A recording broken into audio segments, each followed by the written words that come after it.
একজন ধনী বাবার একমাত্র ছেলে, অঢেল সম্পদের মাঝে বড় হওয়া এক যুবক, যে বিশ্বাস করত ভালোবাসাই সব। কিন্তু এক ভুল সিদ্ধান্ত, এক ভুল মানুষ আর একটুখানি লোভ তাকে এনে দাঁড় করায় শূন্যের কিনারায়। স্ত্রী হয়ে ওঠে শত্রু, বিশ্বাস হয়ে যায় অস্ত্র, আর ভালোবাসা রূপ নেয় প্রতারণায়। নিঃস্ব হয়ে শ্রমিকের লাইনে দাঁড়ানো সেই মানুষটি যখন বুঝতে পারে তার বাবা যে উপদেশ দিয়ে গিয়েছিলেন সেটাই ছিল আসন্থন, তখন শুরু হয় প্রতিশোধ নয়, বরং বুদ্ধির পরীক্ষা। কিন্তু প্রশ্ন একটাই, সব নারী কি একরকম, নাকি সততা এখনও এই দুনিয়ায় বেঁচে আছে? একটি হার, একটি মসজিদ আর একটি সঠিক উত্তর বদলে দেয় পুরো জীবন। এই গল্প শুধু বিশ্বাসঘাতকতার নয়, এই গল্প শিক্ষা, ধৈর্য আর সত্যিকারের ভালোবাসার। অনেক অনেক পুরনো সময়ের কথা। সেই সময় বাগদাদ ছিল ব্যস্ত আর সমৃদ্ধ এক নগরী। শহরের আঁকাবাঁকা গলিগুলোতে সারাদিন ধুলো আর হালকা বাতাস মিশে ঘুরে বেড়াত। আর বিকেলের দিকে সূর্যের আলো যখন বাড়িগুলোর দেয়াল আর ছাদে পড়ে, তখন পুরো শহরটা সোনালি আভায় ঝলমল করে উঠত। দূর থেকে দেখলে মনে হতো যেন বাগদাদ নিজেই আলোয় মোড়া একটি রত্ন। এই শহরেই বসবাস করতেন এক খ্যাতনামা ধনী ব্যবসায়ী, যার নাম ছিল ইউসুফ আল হাকিম। আল্লাহ তাকে অঢেল সম্পদের নিয়ামত দিয়েছিলেন। শহরের বিভিন্ন প্রান্তে তার বাড়ি ছিল, বিস্তীর্ণ জমি জমা ছিল, বাজারে ছিল একের পর এক দোকান, আর গোপনে ছিল স্বর্ণ ও হীরার ভাণ্ডার। অর্থ সম্পদে তার কোনো অভাব ছিল না। কিন্তু এত কিছু থাকার পরও তার জীবনে ছিল মাত্র একটি সন্তান, এক পুত্র, যার নাম রাশেদ। ইউসুফ আল হাকিম তার ছেলেকে অগাধ ভালোবাসতেন। তবে সেই ভালোবাসা কখনোই অন্ধ ছিল না। তিনি জানতেন শুধু সম্পদ দিয়ে সন্তানকে মানুষ করা যায় না। তাই রাশেদের লালন পালনে তিনি কোনো অবহেলা করেননি। ছোটবেলা থেকেই তিনি চেষ্টা করেছেন ছেলের ভেতর চিন্তা, বিবেচনা আর বাস্তবতার বোধ গড়ে তুলতে। সময় পেলেই তিনি রাশেদকে নিজের পাশে বসাতেন এবং ধীর, গভীর কণ্ঠে বলতেন, বাবা, এই টাকা পয়সা সম্পদ যা তুমি চারপাশে দেখছ, এগুলো আসলে পানির বুদবুদেদের মতো। আজ আছে, কাল মিলিয়ে যাবে। দুনিয়া কখনো কারো প্রতি বিশ্বস্ত নয়। আজ সে মানুষকে হাসায়, আবার কালই কাঁদায়। মনে রেখো, মানুষের আসল সম্পদ হল তার বুদ্ধি, তার ধৈর্য আর সঠিক সিদ্ধান্ত নেওয়ার ক্ষমতা। রাশেদ ছোটবেলা থেকেই বাবার এই কথাগুলো মন দিয়ে শুনত। সময়ের সাথে সাথে সে বড় হতে লাগল, আর তার মন ও চিন্তায় ধীরে ধীরে জীবনের কঠিন বাস্তবতা জায়গা করে নিতে শুরু করল। যখন রাশেদের বিয়ের বয়স হল, একদিন ইউসুফ আল হাকিম তাকে একান্তে ডেকে নিলেন। তার কণ্ঠে তখন অদ্ভুত এক গাম্ভীর্য। ছেলের চোখের দিকে তাকিয়ে তিনি বললেন, বাবা, আজ তোমাকে এমন একটি কথা বলবো যা একদিন আমার বাবা আমাকে বলেছিলেন। এই উপদেশটা সারা জীবন মনে রাখবে। রাশেদ নীরবে মাথা নেড়ে বাবার কথা শোনার জন্য প্রস্তুত হল। ইউসুফ আল হাকিম গভীর স্বরে বললেন, যে মেয়েকে তুমি বিয়ে করবে, প্রথম রাতেই তাকে একটি প্রশ্ন করবে। প্রশ্নটা হল, কখন 1 টাকার মূল্য 2 টাকার চেয়েও বেশি হয়? যদি সে এর সঠিক উত্তর দিতে পারে, তাহলে বুঝে নিও সে বুদ্ধিমান, সৎ এবং আল্লাহ ভীরু। আর যদি উত্তর দিতে না পারে, তবে বিন্দুমাত্র দ্বিধা না করে তাকে ছেড়ে দেবে। কারণ এই প্রশ্নের উত্তর কেবল সেই মেয়েই জানে যার বুদ্ধি আর অন্তর দুটোই পরিশুদ্ধ। রাশেদ বাবার কথা মেনে নিল। যদিও প্রশ্নটা তার কাছে অদ্ভুত আর কঠিন মনে হচ্ছিল, তবুও সে বিশ্বাস করল বাবা নিশ্চয়ই ভুল বলেননি। কয়েকদিন পর পাশের মহল্লা থেকে একটি মেয়ের সঙ্গে রাশেদের বিয়ে ঠিক হল। বিয়ের দিন সবকিছু ঠিকঠাকভাবে সম্পূর্ণ হল। রাতে যখন ঘরে দুজন একা হল, তখন রাশেদ বাবার উপদেশ মনে করে ভদ্রভাবে সেই প্রশ্নটাই করল। মেয়েটি প্রশ্ন শুনে থমকে গেল। তার চোখে ভয় আর বিভ্রান্তি ফুটে উঠল। সে অনেক ভাবল, কিন্তু কোনো উত্তর খুঁজে পেল না। নীরবতা ঘরের ভেতর ভারী হয়ে উঠল। রাশেদের বুকের ভেতর তখন হতাশার ঢেউ আছড়ে পড়ল। পরদিন সে বাবার কথাই অনুসরণ করল এবং মেয়েটিকে তালাক দিয়ে দিল। কিছু মাস পর আবার নতুন সম্পর্ক এলো। রাশেদ এবারও একই প্রশ্ন করল, আর এবারও ফলাফল একই হল। দ্বিতীয় স্ত্রীও উত্তর দিতে ব্যর্থ হল, আর সেও তালাকপ্রাপ্ত হয়ে ফিরে গেল নিজের ঘরে। দুটি ব্যর্থ বিয়ের পর রাশেদের মনে গভীর চিন্তা জন্ম নিল। সে বুঝতে পারল প্রশ্নটা মোটেও সহজ নয়। হয়তো জীবনে সব সত্য সবাই একইভাবে বুঝতে পারে না। একদিন সে নিজের দোকানে বসে হিসাব করছিল। ঠিক তখনই এক তরুণী দোকানে ঢুকল। মেয়েটির চোখে ছিল অদ্ভুত এক দীপ্তি, যেন তার ভেতর থেকে বুদ্ধির আলো ঝলসে উঠছে। রাশেদ কিছুক্ষণ তাকিয়ে থেকে ভদ্রভাবে জিজ্ঞেস করল, আপনার কি লাগবে? মেয়েটি মৃদু হেসে বলল, কিছু প্রয়োজনীয় জিনিস, আর হ্যাঁ, আমার নাম সাফিয়া। সেই দিনের পর থেকে সাফিয়া প্রায়ই দোকানে আসতে লাগল। কথাবার্তা বাড়তে লাগল, আর রাশেদ ধীরে ধীরে তার সংযম, বুদ্ধি আর ব্যক্তিত্বে মুগ্ধ হয়ে পড়ল। অজান্তেই তার মননে ভালোবাসার জন্ম হল। শেষ পর্যন্ত সে সিদ্ধান্ত নিল, এবার সে সাফিয়াকেই বিয়ে করবে। আর কোনো প্রশ্ন নয়, আল্লাহ যা চান তাই হবে। কিন্তু বিয়ের রাতে পুরনো অভ্যাস তাকে থামাতে পারল না। অজান্তেই সে আবার সেই প্রশ্নটাই করে ফেলল। সাফিয়া চুপ করে রইল, কোনো উত্তর দিল না। রাশেদের মন ভারী হয়ে গেল, কিন্তু এবার সে ভিন্ন সিদ্ধান্ত নিল। ভালোবাসার টানে সে তাকে তালাক দিল না। পরদিন ইউসুফ আল হাকিম জিজ্ঞেস করলে রাশেদ মিথ্যা বলে জানাল যে তার স্ত্রী সঠিক উত্তর দিয়েছে। ইউসুফ আল হাকিম এতে খুশি হয়ে আল্লাহ শুকরিয়া আদায় করলেন। কিছুদিন পর একদিন রাশেদ বাইরে গেলে ইউসুফ আল হাকিম সাফিয়াকে ডেকে বাড়ির এক গোপন কক্ষে নিয়ে গেলেন, যেখানে লুকানো ছিল সোনা আর হীরার বিশাল ভাণ্ডার। সেখানে তিনি সাফিয়াকে বললেন যে এই সম্পদ রাশেদের জন্য, কিন্তু সে এর মূল্য বুঝবে কিনা সে বিষয়ে তার ভয় আছে। তাই সময় না আসা পর্যন্ত এই রহস্য গোপন রাখার দায়িত্ব তিনি সাফিয়ার হাতে তুলে দিলেন। সাফিয়া নত মাথায় সেই দায়িত্ব গ্রহণ করল। সময় গড়িয়ে যেতে লাগল, আর এরপর থেকেই গল্প নতুন মোড় নিতে শুরু করল। সময় যত গড়াতে লাগল, সাফিয়া ধীরে ধীরে বুঝতে পারল যে রাশেদের হাতে এখন আর কিছুই অবশিষ্ট নেই। একসময় যে ঘরে সোনার ঝিলিক আর সচ্ছলতার ছাপ ছিল, সেখানে এখন শুধু অভাব আর সংকীর্ণতার নিঃশ্বাস। তবুও সে মুখ ফুটে কিছু বলল না।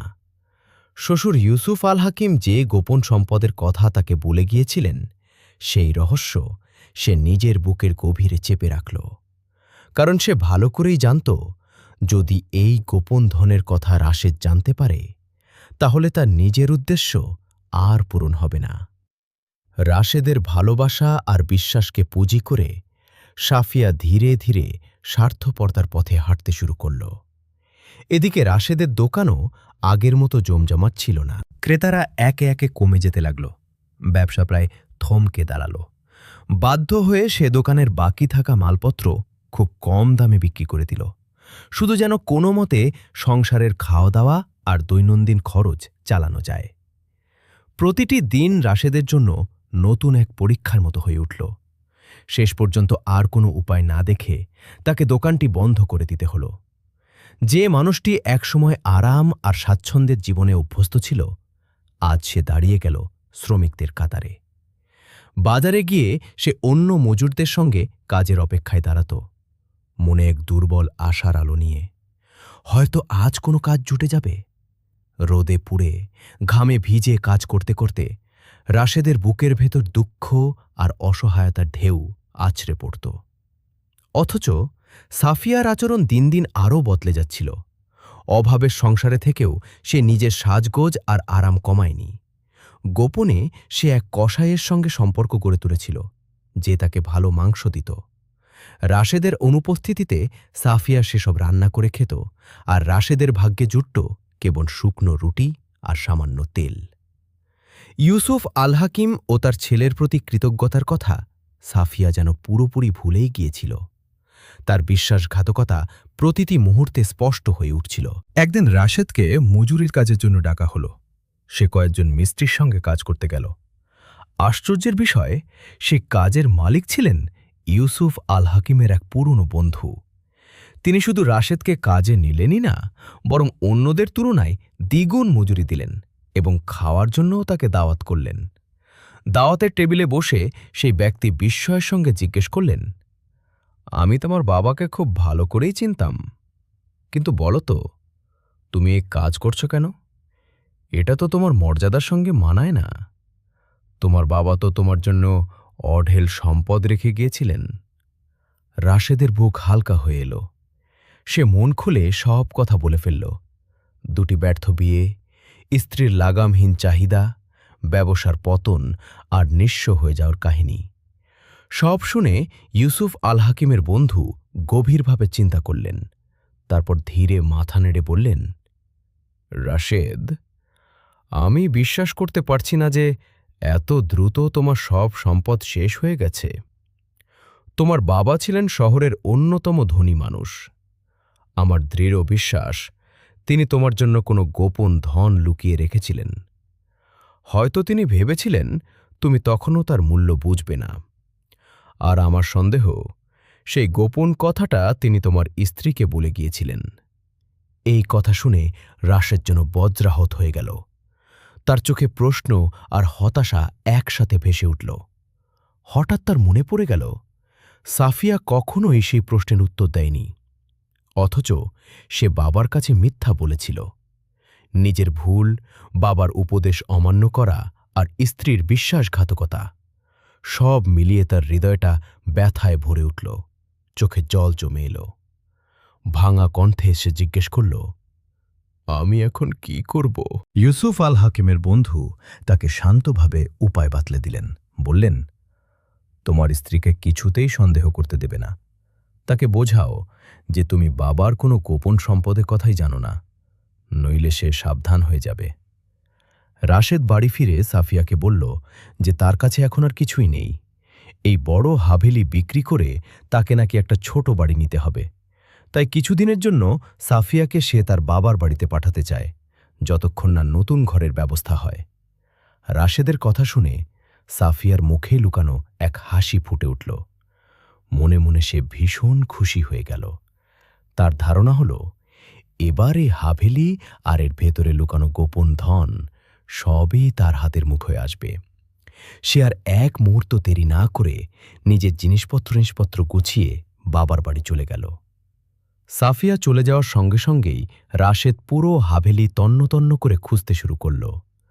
প্রতিটি ঘর, প্রতিটি দরজা, প্রতিটি দেয়াল আর ছাদের জানালা কিছুই বাদ রাখল না। কিন্তু কোথাও কোনো খজানার চিহ্ন পেল না। ধীরে ধীরে তার আশা ক্ষীণ হয়ে এলো। ঠিক তখনই তার মনে হল, এখনও একটা জায়গা বাকি আছে। এই ভাবনাটাই তার হৃদয়ে নতুন এক শান্তি আর আশার আলো জ্বালিয়ে দিল। বাবার কথা, শৈশবের স্মৃতি আর সাফিয়ার বিশ্বাসঘাতকতার যন্ত্রণা সব একসাথে মনে পড়ে গেল। সে একটি মোমবাতি জ্বালাল এবং তার ক্ষীণ আলোয় ধীরে ধীরে নিচের বেসমেন্টের দিকে নামতে লাগল। ঠান্ডা বাতাস, স্যাঁতস্যাঁতে দেয়াল আর অদ্ভুত নীরবতা জায়গাটাকে রহস্যময় করে তুলেছিল। অন্ধকারে হাদরাতে হাদরাতে হঠাৎ তার চোখ পড়ল দেয়ালের এক ছোট ফাঁকে, যেখানে একটি ইঁদুর ঢুকছিল। রাশেদ লাঠি দিয়ে সেটিকে সরাতে গেলে আচমকা একটি ইট সরে গেল। পরক্ষণেই এক তীব্র আলো তার চোখে এসে পড়ল। সোনা, হীরা আর অমূল্য রত্নের ঝলক তাকে মুহূর্তের জন্য অন্ধ করে দিল। রাশেদের চোখ ভিজে উঠল। বাবার কথা মনে পড়ে সে নিঃশব্দে তার জন্য দোয়া করল। এটাই ছিল সেই গোপন ধন, যা ভালোবাসা আর দূরদর্শিতার সঙ্গে ইউসুফ আল হাকিম লুকিয়ে রেখেছিলেন। কিন্তু আনন্দের পাশাপাশি রাশেদের মাথায় এক গুরুত্বপূর্ণ চিন্তা ঘুরতে লাগল।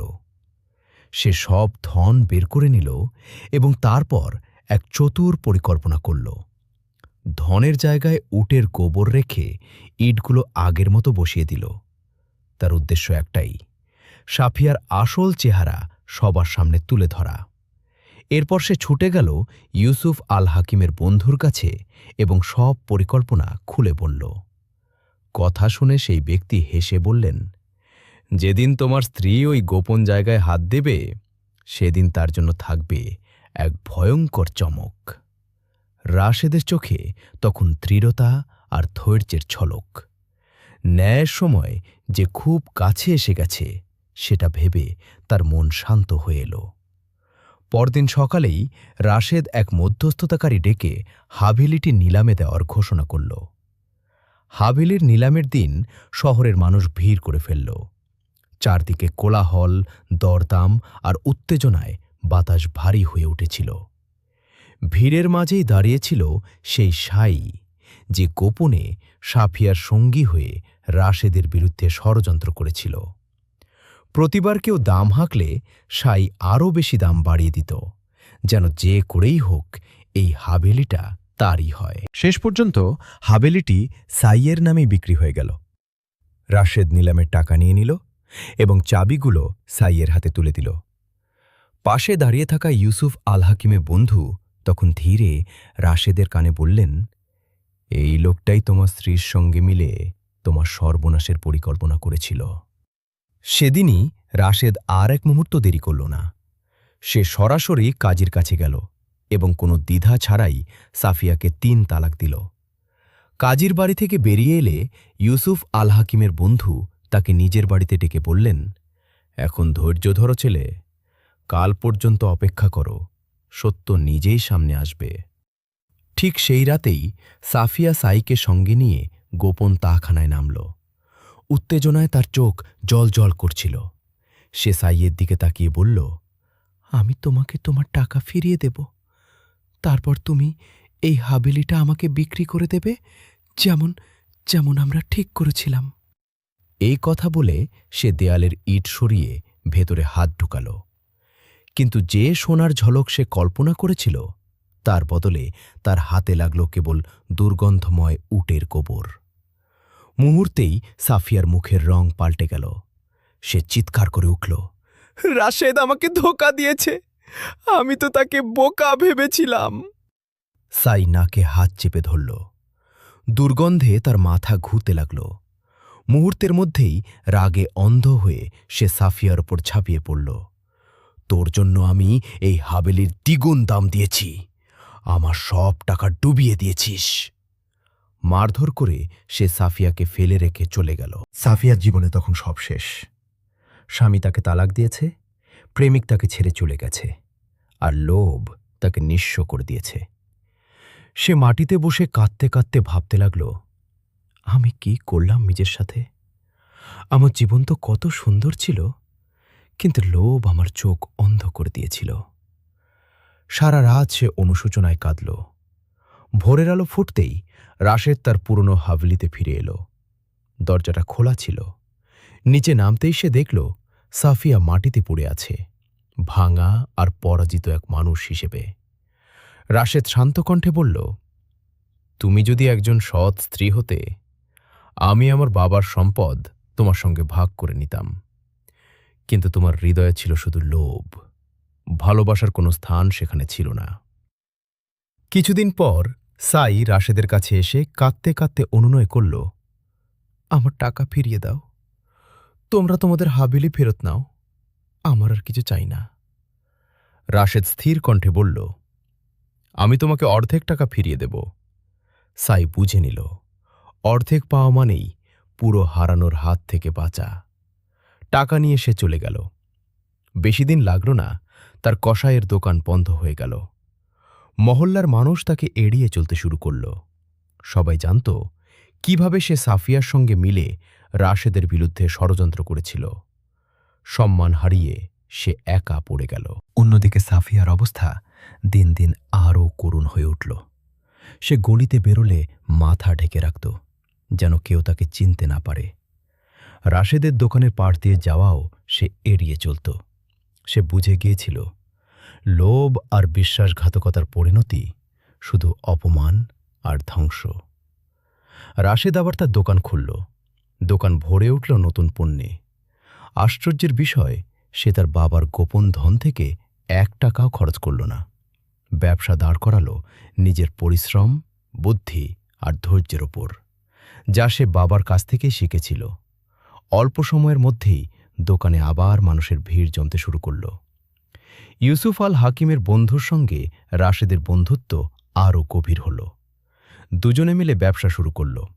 পুরনো বাড়ি কিনে সেগুলো সংস্কার করে বিক্রি করা। ধীরে ধীরে আবার সম্পদ বাড়তে লাগল। কিন্তু রাশেদ আর বিয়ে করতে চাইত না। সাফিয়ার প্রতারণা সে ভুলতে পারেনি।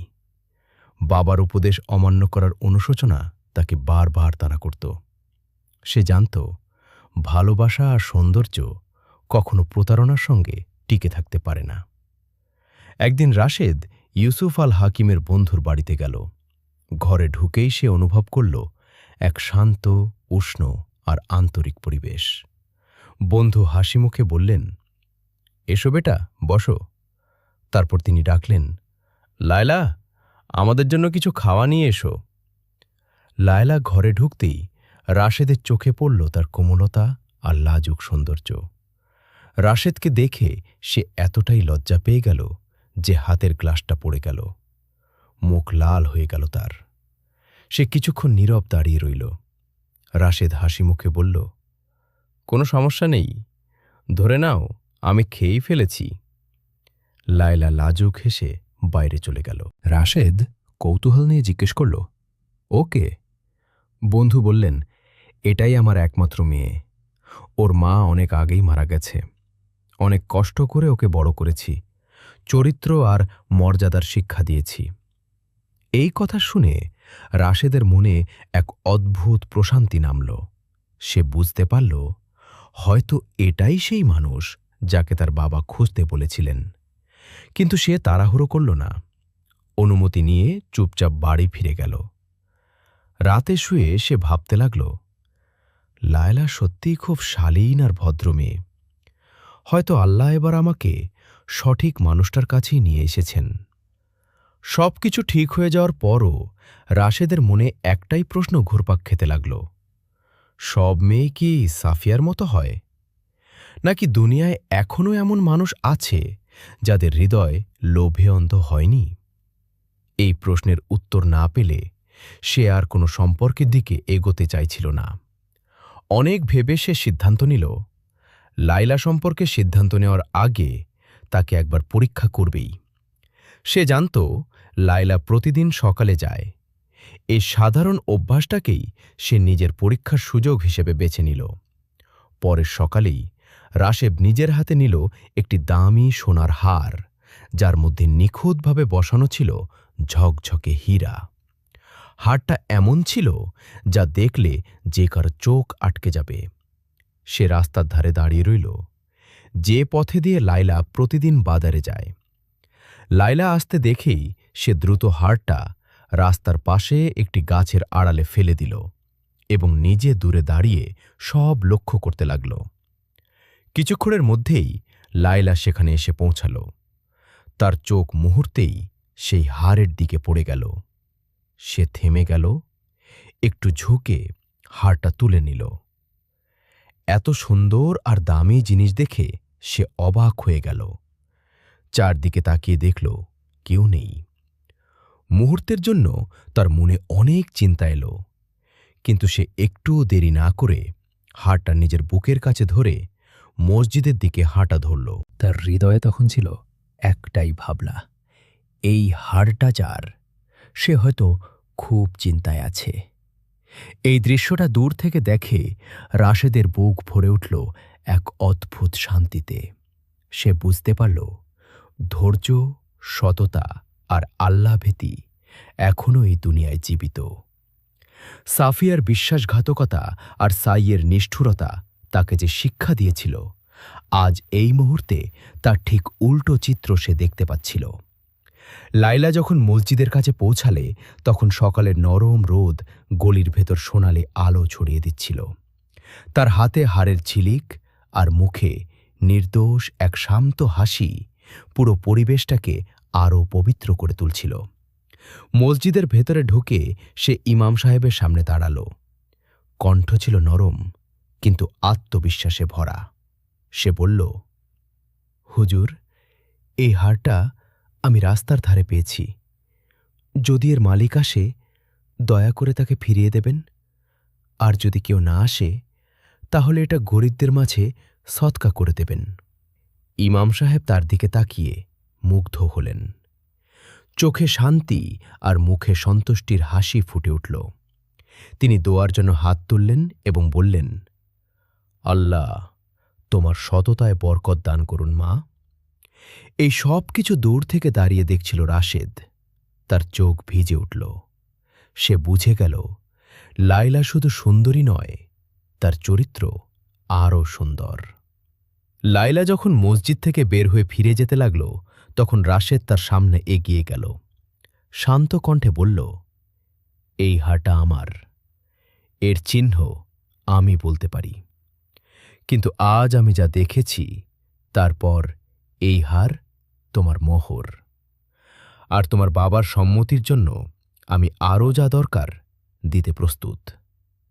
লায়লা অবাক হয়ে তার দিকে তাকিয়ে রইল। চোখে বিস্ময়, মুখে লাজুক হাসি। কিছুক্ষণ চুপ থেকে সে মাথা নেড়ে সম্মতি দিল। রাশেদ তাকে নিরাপদে বাড়ি পৌঁছে দিল। লায়লার বাবা যখন সব জানতে পারলেন, তখন তিনি হাসি মুখে বললেন, বেটা, যদি তুমি আমার মেয়েকে সম্মানের সঙ্গে রাখতে পারো, তাহলে আমি রাজি। রাশেদ বিনয়ের সঙ্গে উত্তর দিল, জি, সেটাই আমার সবচেয়ে বড় ইচ্ছা। লায়লার বাবা হালকা হেসে বললেন, আমি তো শুধু তোমার মনটা পরীক্ষা করছিলাম। আমার মেয়ের মহরের জন্য এই হারটাই যথেষ্ট। বিয়ের রাতে রাশেদ আবার সেই প্রশ্নটাই করল, যা একদিন তার বাবা তাকে শিখিয়েছিলেন। লায়লা, বলতো, কখন 1 টাকার মূল্য 2 টাকার চেয়েও বেশি হয়?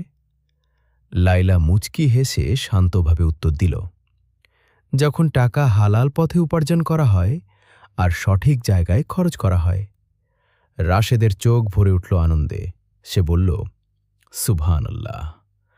আল্লাহ চাইলে মানুষ কত পথ ঘুরিয়েই না সঠিক জায়গায় পৌঁছে দেয়। রাশেদ আর লায়লা ভালোবাসা, শান্তি আর সম্মানের সঙ্গে জীবন কাটাতে লাগল।